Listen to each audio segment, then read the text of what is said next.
Hello student, দেখো আজকে তোমাদের জন্য আমি নিয়ে এসেছি জীবন বিজ্ঞান নবম শ্রেণী দ্বিতীয় পর্যায়ক্রমিক মূল্যায়ন 2025। তো দেখো আজকে আমরা 4 নম্বর স্কুলটা করাবো। 4 নম্বর স্কুলে যে প্রশ্নগুলো আছে, চলো আমরা প্রশ্নগুলোতে চলে যাই।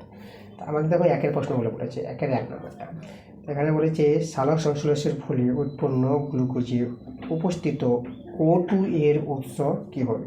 তা দেখো এই অ্যান্সারটা হবে আমাদের বি নাম্বারটা, ঠিক আছে, CO2 কার্বন ডাইঅক্সাইড। দ্বিতীয় প্রশ্নটা বলেছে এখানে প্রদত্ত কোনটি আলোক বিক্রিয়ায় উৎপন্ন পদার্থ।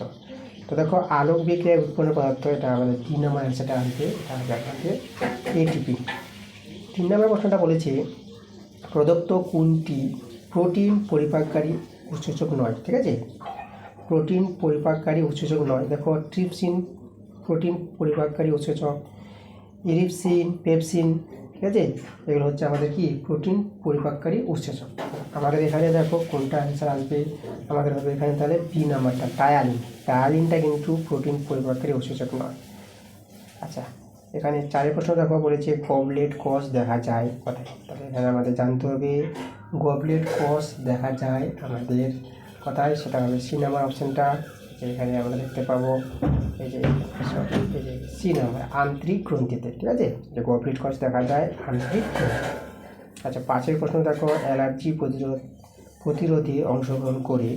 তো অ্যালার্জি প্রতিরোধে অংশগ্রহণ করে, এটা আমাদের সি নাম্বার আসবে, ঠিক আছে, CO2। তো চলে যাবো আমরা দুইয়ের প্রশ্নগুলোতে।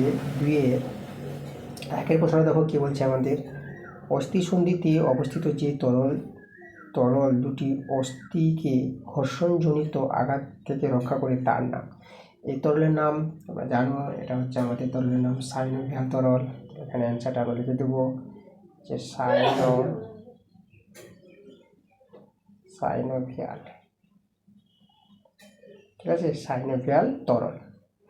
আচ্ছা, পরের প্রশ্নটা দেখো আমাদের এখানে বলেছি সেটা কেঁচোর সংবহনতন্ত্র কী প্রকৃতির, এটা হবে আমাদের বদ্ধ। অ্যান্সারটা তোমরা লিখবা বদ্ধ প্রকৃতির। আচ্ছা, 3 প্রশ্নটা দেখো, 3 প্রশ্নটা বলেছি ঠিক আছে, এই যে RUBIS মানে রুবিস্কো, এটা উচ্চারণটা করতে পারো রুবিস্কো। তাহলে এর সম্পূর্ণ নামটা জানতে চেয়েছে RUBISCO। এর সম্পূর্ণ নামটা তোমাদের আমি প্রান্তিক বই থেকে দেখাবো। প্রান্তিক বই থেকে দেখো এখানে আমাদের আছে, এই যে দেখো আমাদের এখানে দেওয়া আছে RUBISCO এর পুরো নাম তোমাদের লিখতে হবে রাইবিওলজ পিস ফসফেট কার্বক্সিলেজ অক্সিজিনেজ, এটা তোমাদের লিখতে হবে। পরের প্রশ্নগুলো দেখো বি দাগের প্রশ্নগুলো, এখানে আমাদের শূন্যস্থান টাইপের প্রশ্ন আছে। এর 1 নম্বরটা আমাদের এখানে বলেছে ক্লোরোফিল এর রাসায়নিক সংকেত হলো। তো দেখো চলো ক্লোরোফিল এর রাসায়নিক সংকেতটা আমরা এখানে লিখে দেখাবো, একটু বড় হবে। তো তোমাদের লিখতে হবে এখানে C55 55।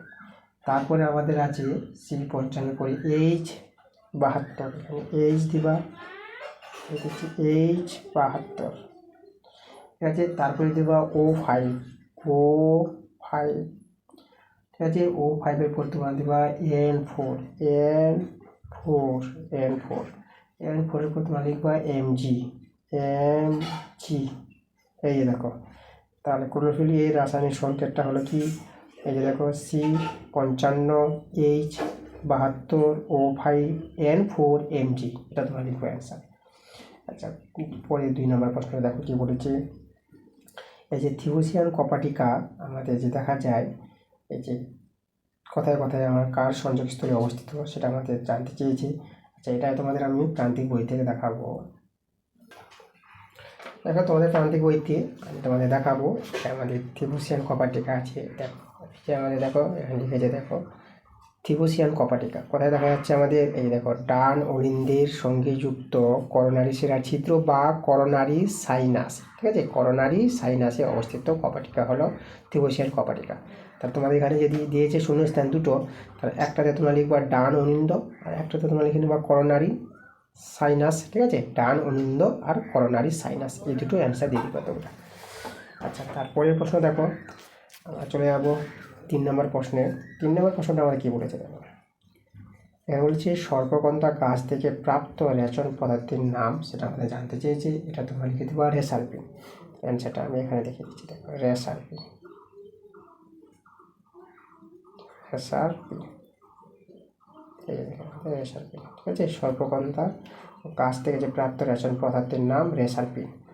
4 নম্বর প্রশ্নটা কি বলেছে? 4 নম্বর প্রশ্নটা বলেছে দেখো, প্রদত্ত প্রথম জোটটির সম্পর্ক দেখে দ্বিতীয় জোটটির শূন্যস্থান উপযুক্ত শব্দ বসাতে বলেছে। ফুসফুস যদি শ্বাসকার্য হয় তাহলে বৃক্ক আমাদের কী হবে, তাই না? ফুসফুস শ্বাসকার্য হলে বৃক্কটা হবে আমাদের এখানে তোমাদের লিখতে হবে অ্যান্সারে, ঠিক আছে। বৃক্ক লিখবা রেচন ক্রিয়া, ঠিক আছে। ফুসফুস যদি শ্বাসকার্য হয় বৃক্ক হবে রেচন ক্রিয়া। তাহলে এখানে অ্যান্সারটা আমি কোথায় লিখি, এখানে তোমাদের দেখিয়ে দিচ্ছি, রেচন ক্রিয়া, রেচন ক্রিয়া, সেটা এইভাবে লিখতে হবে। ফুসফুস শ্বাসকার্য, ফুসফুস ইজ টু শ্বাসকার্য, ডবল ই তোমার সমানুপাত, বৃক্ক ইজ টু রেচন ক্রিয়া। আচ্ছা, এবার আমরা সি এর প্রশ্নগুলো চলে আসবো। সি এর প্রশ্নগুলো কী বলছে? সি এর 1 নম্বর প্রশ্নটা এখানে বলেছি, ফলমোচন এর দ্বারা লেবুর তার দেহে উপস্থিত টার্টারিক অ্যাসিড রেচন করে। দেখো এখানে সত্য বা মিথ্যা দেখাতে বলেছে। দেখো ফল মোচনের মাধ্যমে লেবু তার দেহে উপস্থিত টার্টারিক, দেখো লেবুর দেহে কিন্তু টার্টারিক অ্যাসিড সেরকম পাওয়া যায় না, আমাদের এখানে সাইট্রিক অ্যাসিড পাওয়া যায়। তাহলে আমাদের অ্যান্সারটা কী হবে? এটা এখানে মিথ্যা যাবে, তোমরা লিখে দেবা মিথ্যা। আচ্ছা, পরের প্রশ্ন দেখো, সে 2 নম্বর প্রশ্নটা কি বলেছে? আমাদের এখানে বলেছে এবি রক্ত গ্রুপ যুক্ত ব্যক্তিকে সার্বিক গৃহীতা বলা হয়। হ্যাঁ, এটা আমাদের ঠিক সত্য, ঠিক আছে। তাহলে এখানে তোমরা লিখবো অ্যান্সারটা, এটা সত্য লিখবা। আচ্ছা, এবার চলে যাবো আমরা ডি প্রশ্নগুলো। ডি এর প্রশ্নগুলো আছে এ স্তম্ভর সঙ্গে আমাদের বি স্তম্ভ মিলাতে বলেছে। তো দেখো 1 নম্বরটা আমাদের মিলবে, দেখো যে হিমোলিম্ফো আরশোলায় দেখা যায়, তাহলে এটা আমাদের সিতে চলে আসবে, হিমোলিম্ফো সি আরশোলা। গ্রানা, তোমাদের গ্রানা তোমাদের যে মিলবে এখানে, এটা তোমাদের হবে আলোক দশা গ্রানা, এখানে হচ্ছে আমাদের এ নাম্বারটা আসবে। মাইটোকন্ড্রিয়া, ঠিক আছে, মাইটোকন্ড্রিয়া দেখো ক্রেভাস চক্র, ঠিক আছে। মাইটোকন্ড্রিয়া মিলবে আমাদের ক্রেভাস চক্র, যেটা আমাদের বি নাম্বারে আসবে, বিতে আসবে। এরপরে বড় প্রশ্নগুলো আছে, বড় প্রশ্ন তোমরা বই থেকে পেয়ে যাবা। আমি তোমাদের অবজেক্টিভ টাইপের প্রশ্নগুলো লিখে দিলাম। পরবর্তী ক্লাস তাড়াতাড়ি আসবে, তোমরা ক্লাসগুলো মনোযোগ সহকারে দেখো।